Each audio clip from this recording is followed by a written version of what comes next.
ሰላም ጤና ይስጥልን የተወደዳችሁ የመሃል ሚዲያ አድማጭ ተመልካቾቻችን እንደምን ውላችኋል? ለዛሬ ለተቅዳሜ ወደ እናንተ የሚደርሰው መሃል ዜናችን ተጀምሯል።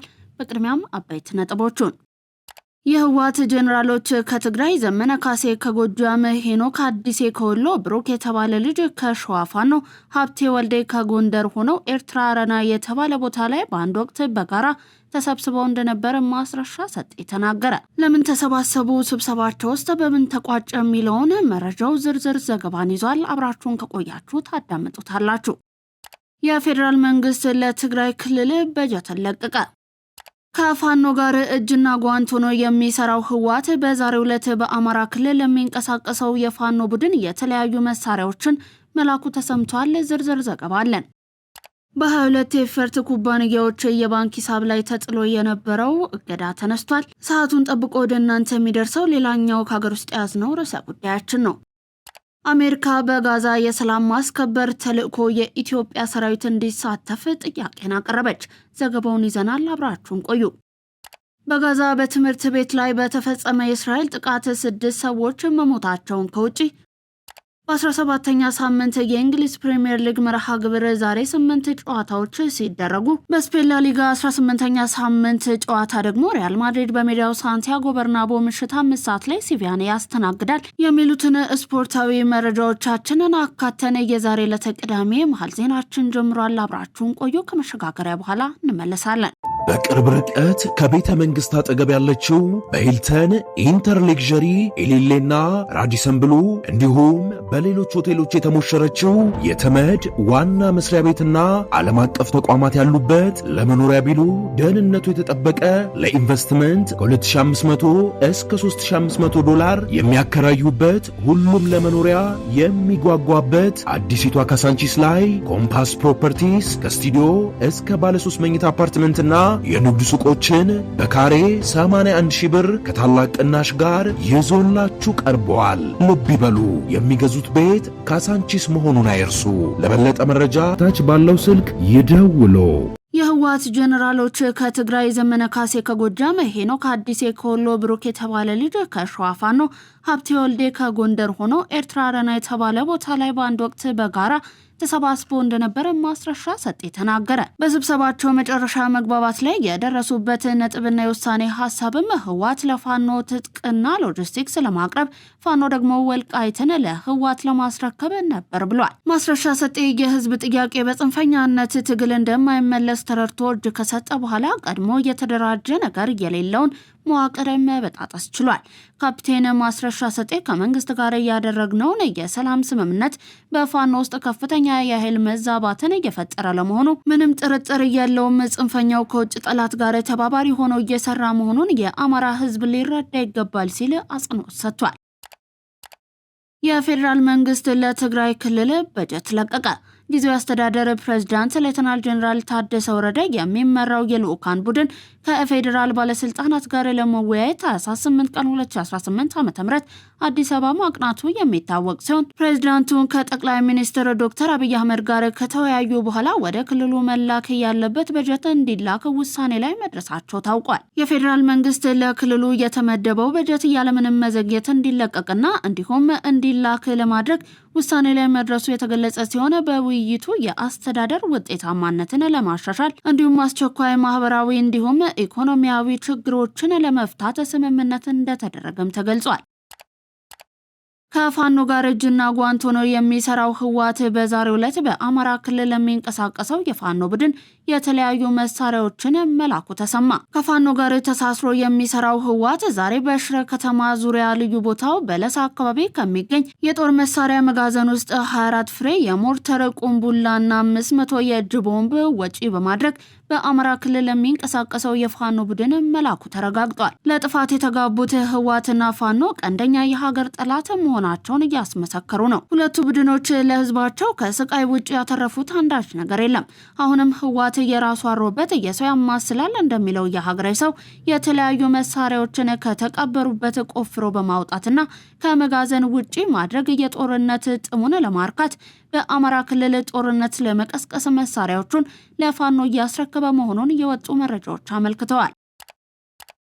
በ22 የኢፈርት ኩባንያዎች የባንክ ሂሳብ ላይ ተጥሎ የነበረው እግድ ተነሳ። በትግራይ መልሶ ማቋቋም ኢንዶመንት ፈንድ ኢፈርት ስር በሚንቀሳቀሱ 22 ኩባንያዎች የባንክ ሂሳብ ላይ ተጥሎ የነበረው እግድ መነሳቱን ዋዜማ ዘግቧል። በተቋሙ ኩባንያዎች የባንክ ሂሳብ ላይ የተጣለውን እግድ በሚመለከት አሰራርን በተከተለ መልኩ ለኢፈርት የደረሰው ደብዳቤ እንደሌለና እግዱ መነሳቱን ሂሳባቸው በታገደባቸው ኩባንያዎች አማካኝነት ለማወቅ መቻላቸውን አንድ የኢፈርት ከፍተኛ ኃላፊ ተናግረዋል። ጥቂት የኩባንያዎቹ ኃላፊዎች ወደ ባንኮች በመሄድ ባጣሩበት ወቅት በሂሳቦቻቸው ላይ ተጥሎ የቆየው እገዳ መነሳቱን መስማታቸውን፣ ነገር ግን ማን እንዳገደውም ሆነ በምን ምክንያት እንደታገደ እንዳልተገለጸላቸው አስረድተዋል። ይፋዊ ባልሆነ መንገድ ግን ከሽብር ጋር የተያዘ ጥርጣሬ ስላለ መጣራት አለበት በሚል እገዳው መጣሉን መስማታቸውንም ገልጸዋል። ኢፈርት ከቀድሞና አዲስ ባላደራ ቦርድ ጋር በተያያዘ ካለፈው ዓመት አጋማሽ ጀምሮ በፍርድ ቤት ክርክር ላይ ባለበት ወቅት የድርጅቱ ንብረት የሆኑ ኩባንያዎች የባንክ ሂሳቦች ያለምንም የፋይናንስ ምርመራ ከዳር 24 ቀን 2018 ዓ.ም ጀምሮ በድንገት መታገዳቸውን ህገወጥ ሲል ማውገዙ ይታወሳል። አሜሪካ በጋዛ የሰላም ማስከበር ተልዕኮ የኢትዮጵያ ሰራዊት እንዲሳተፍ ጠየቀች። የአሜሪካ የውጭ ጉዳይ ሚኒስትር ማርኮ ሩቢዮ ከጦርነት በኋላ በጋዛ ሰርጥ ለሚቋቋመው ዓለም አቀፍ የጸጥታ ኃይል ኢትዮጵያ ወታደሮቿን እንድታበረክት ለጠቅላይ ሚኒስትር ዶክተር አብይ አህመድ ጥያቄ ማቅረባቸው ተሰምቷል። ጉዳዩን በቅርበት የሚያውቁ ዲፕሎማቶች ለዘ ታይምስ ኦፍ እስራኤል እንደገለጹት ጥያቄው የቀረበው በዚህ ሳምንት መጀመሪያ ላይ ማርኮ ሩቢዮ ከጠቅላይ ሚኒስትር ዶክተር አብይ አህመድ ጋር ባደረጉት ውይይት ነው። ዋሽንግተን ኢትዮጵያን የመረጠችበት ዋነኛ ምክንያትም ኢትዮጵያ በተለያዩ የአፍሪካ ሀገራት እንደ ሶማሊያ፣ ደቡብ ሱዳንና አብዬ ባላት ስኬታማ የሰላም ማስከበር ተልዕኮ የምትታወቅ በመሆኑ ከጦርነቱ ማብቂያ በኋላ አካባቢውን ለማረጋጋትና ለማስተዳደር የሚቋቋመው ኃይል ተቀባይነት ያለውና ገለልተኛ እንዲሆን ከመፈለጉ የተነሳ ነው። ምንም እንኳን ሲጂቲኤን አፍሪካ ጥያቄውን መቅረቡን ቢያረጋግጥም እስካሁን ድረስ ከኢትዮጵያ መንግስት በኩል እየተሰጠ ይፋዊ ምላሽ የለም።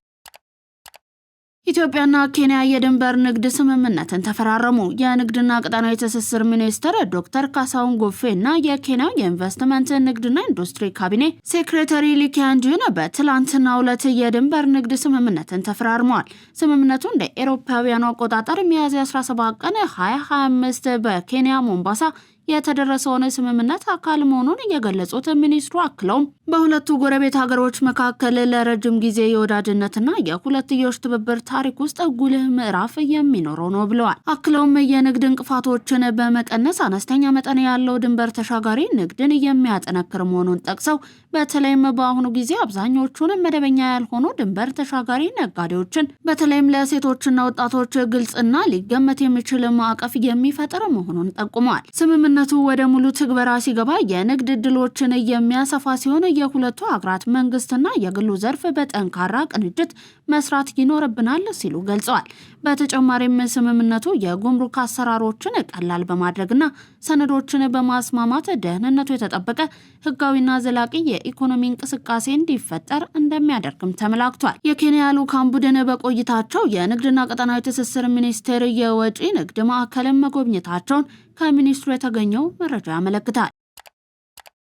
ኢትዮ ቴሌኮምና የኢንዱስትሪ ፓርኮች ልማት ኮርፖሬሽን ምርቶችን በዘመን ገበያ በኩል ለሀገር ውስጥ ሸማቾች ለማቅረብ የሚያስችል ስምምነትን ተፈራረሙ። ኢትዮ ቴሌኮምና የኢንዱስትሪ ፓርኮች ልማት ኮርፖሬሽን በኢንዱስትሪ ፓርኮች ውስጥ የሚመረቱ የኤክስፖርት ጥራት ያላቸውን ምርቶች በቴሌብር ዘመን ገበያ አማካኝነት ለሀገር ውስጥ ሸማቾች ለማቅረብ የሚያስችል የመግባቢያ ስምምነትን ተፈራርመዋል። ስምምነቱ በኢንዱስትሪ ፓርኮች ውስጥ የሚገኙ አምራቾች ለዓለም አቀፍ ገበያ የሚያቀርቧቸውን ምርቶች ለመጀመሪያ ጊዜ ለሀገር ውስጥ ሸማቾች ተደራሽ ለማድረግ እያለመ መሆኑን ኢትዮ ቴሌኮም አስታውቋል። በዘመን ገበያ ላይ ለግብይት የሚቀርቡ ምርቶች ከፍተኛ የጥራት ደረጃ ያላቸው ጨርቃጨርቅና አልባሳት፣ ቆዳና የቆዳ ውጤቶች፣ የአግሮ ፕሮሰሲንግ ምርቶች፣ የኤሌክትሮኒክስና ቴክኖሎጂ ውጤቶች እንዲሁም መድኃኒትና የሕክምና ግብዓቶች ይገኙበታል። ኢትዮጵያ በመደመር እሳቤ ተለዋጭ በሆነው የአፍሪካ ቀንድ ሰላምና ልማት ለማረጋገጥ የመሪነት ሚናዋን እየተወጣች መሆኑን በብልጽግና ፓርቲ ዓለም አቀፍ ግንኙነት ዳይሬክተር ነብዩ ስሁል ሚካኤል ገለጹ። በብልጽግና ፓርቲ ዓለም አቀፍ ግንኙነት ዳይሬክተር ነብዩ ስሁል ከፐልስ ኦፍ አፍሪካ ሚዲያ ጋር ባደረጉት ቆይታ ኢትዮጵያ በብሪክስ ባለብዙ ወገን ትብብር የአፍሪካን ድምጽ ከፍ ለማድረግ ንቁ ተሳትፎ እያደረገች መሆኑን ተናግረዋል። የአፍሪካ ቀንድ ጂኦግራፊያዊ አቀማመጥ ለንግድ እንቅስቃሴ ምቹ መሆኑን ያነሱት ዳይሬክተሩ 30 በመቶ የዓለም የንግድ እንቅስቃሴ የሚሳለጠው በዚሁ ቀጠና የሚከናወን መሆኑን ተናግረዋል። ቀጠናው የበርካታ አካላት ፍላጎት ያለበት መሆኑንና ኢትዮጵያም ብሔራዊ ጥቅሟን በሚያስጠብቅ መልኩ ከሀገራት ጋር በትብብር እየሰራች መሆኑን ገልጸዋል።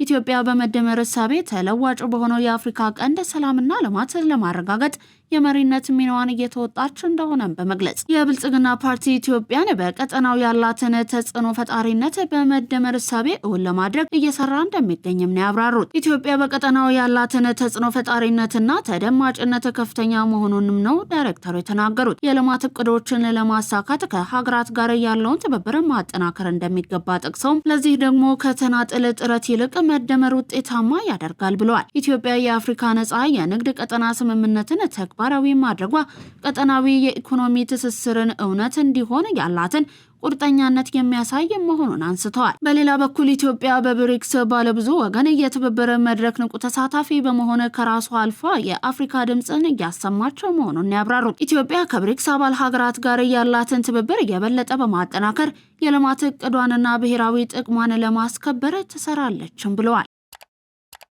ኢትዮጵያዊው አብርሃም አዱኛ በአንጎላ እየተካሄደ በሚገኘው 4ኛው የአፍሪካ ወጣቶች ኦሎምፒክ በወርልድ ቴኳንዶ ውድድር የወርቅ ሜዳሊያ በማስገኘት ታሪካዊ ድልን ለኢትዮጵያ አስመዝግቧል። ወጣቱ የወርልድ ቴኳንዶ ተፋላሚ አብርሃም አዱኛ በአህጉራዊ የወጣቶች ኦሎምፒክ በ51 ኪሎ ግራም ክብደት ተሳታፊ ሲሆን የኬንያ የሌሴቶና የቱኒዚያ ተጋጣሚዎቹን በማሸነፍ ካለፈ በኋላ በፍጻሜው ፍልሚያ ግብፃዊውን ማዚን አህመድን 2-0 በሆነ ውጤት በማሸነፍ ነው የወርቅ ሜዳሊያውን ያስመዘገበው። አብርሃም ከድሉ በኋላ በሰጠው አስተያየት ለወርቃማ ሀገራችን ወርቅ ይገባታል በማለት ለሀገሩ ያለውን ክብር በኩራት ገልጿል። የተወደዳችሁና የተከበራችሁ የመሃል ሚዲያ አድማጭ ተመልካቾቻችን እየተመለከታችሁ የምትገኙት ለዛሬ ለተቅዳሜ ወደ እናንተ እንዲደርሱ ያዘጋጀናቸውን የቀን መረጃዎቻችንን ነው። ዘገባዎቻችን አሁንም እንደቀጠሉ ናቸው። ከባህር ማዶ ያዝናቸው አለፍን። ሜሪትስ ፕሮፐርቲ እንኳን ለፈረንጆቹ አዲስ ዓመት በሰላም አደረሳችሁ እያለ ከ35% ታላቅ የዋጋ ቅናሽ ጋር ተመልሷል። ሜሪትስ ፕሮፐርቲ ባለ አንድ መኝታ ሽያጭ ማጠናቀቃችንን ከወዲሁ እየገለጽን ባለ ሁለትና ባለ 3 መኝታ አፓርትመንቶችን በጥሬ ገንዘብ ለሚከፍሉ በካሬ 68,000 ብር የ35% ቅናሽ የተደረገባቸውን የመኖሪያ አፓርትመንቶች ይዞሎት ቀርበዋል። የሳይት ከቤተ መንግስት አቅራቢያ ላይ የሚገኝ ሲሆን አራዳ ፓርክና ፍሬንድሺፕ ፓርክን ከፊትና ከኋላ እየተመለከቱ ይኑሩ ይሎታል። ባለ 2 መኝታ በ6.4 ሚሊዮን ብር ጠቅላላ ክፍያ፣ ባለ 3 መኝታ በ8.8 ሚሊዮን ብር አጠቃላይ ክፍያ አቅርቦላችኋል። በዚህ ቅንጡ መንደር ውስጥ መዋኛ ገንዳ፣ ጂምናዚየም፣ ደረጃቸውን የጠበቁ ሰፋፊ ሊፍቶች፣ ምቹና በቂ የመኪና ማቆሚያ ቦታዎች፣ ዘመናዊ የደረቅ ቆሻሻ ማስወገጃ፣ አውቶማቲክ ጄኔሬተር የተገጠመለት የከርሰ ምድር ውሃና ለተለያዩ አገልግሎቶች የሚውል ሰገነትን በአንድ አካቷል። ለበለጠ መረጃ ከታች ባለው ስልክ ይደውሉ። በጋዛ በትምህርት ቤት ላይ በተፈጸመ የእስራኤል ጥቃት 6 ሰዎች መሞታቸው ተነገረ። የቅርብ ጊዜውን የተኩስ አቁም ስምምነትን በመጣስ እስራኤል 6 ፍልስጤማውያንን በጋዛ ወደ ትምህርት ቤት በተቀየረ መጠለያ ላይ ባደረሰችው ጥቃት መግደሏ ተዘግቧል። በጥቃቱ ህጻናትን ጨምሮ ቁጥራቸው በውል ያልታወቁ ሰዎች መቁሰላቸውን የተነገረው። ጥቃቱ የደረሰው በምስራቅ ጋዛ ከተማ ቱፋ ሰፈር በሚገኘው ትምህርት ቤት ላይ ነውም ተብሏል።